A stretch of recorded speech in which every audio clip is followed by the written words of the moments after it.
যে ব্যক্তি হস্তমৈথুন করে আল্লাহ লানত তার উপরে বর্ষণ হয়।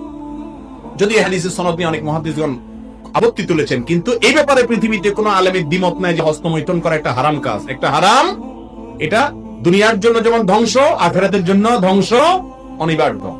মুশকিল হলো এই নেশা থেকে বাঁচতে পারে না যুবকরা। বাঁচার জন্য কয়েকটা পরামর্শ। নাম্বার 1, হস্তমৈথুন থেকে বাঁচার জন্য সবচেয়ে কার্যকর হলো যে সমস্ত হারাম জিনিস দেখার কারণে হস্তমৈথুনের আগ্রহ জাগ্রত হয় সেগুলো দেখা বন্ধ করা।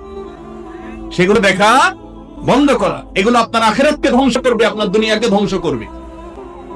এগুলো থেকে সরে আসার জন্য হিম্মত লাগে, সৎ সাহস লাগে। মোবাইল থেকে ফরম্যাট দিয়ে দেন, ফেসবুক আইডি ডিঅ্যাক্টিভ করে দেন, ইউটিউব অ্যাপ দেখেন না মোবাইলে। অর্থাৎ যেই সমস্ত জায়গাতে হারাম জিনিস দেখে আপনি হস্তমৈথুনের দিকে অগ্রসর হন, সেগুলো দেখা কি করতে হবে? বন্ধ করতে হবে। নাম্বার 2, হস্তমৈথুন সাধারণত নির্জনতা ছাড়া হয়।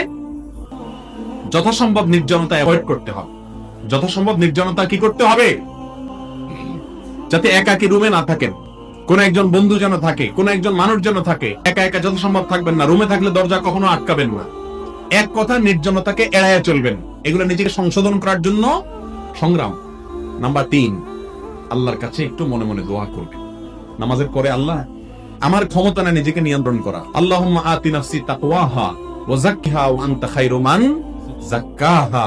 আল্লাহ আমার মনটাকে কন্ট্রোল করা, শয়তানের প্ররোচনা থেকে আমাকে বেঁচে থাকার মতো শক্তি আপনি দেন, আপনি আমাকে বাঁচায় দেন। আল্লাহর কাছে কি করবেন? দোয়া করবেন। এগুলোর মাধ্যমে ইনশাআল্লাহ আল্লাহ তাআলা আমাদেরকে হেফাজত করবেন।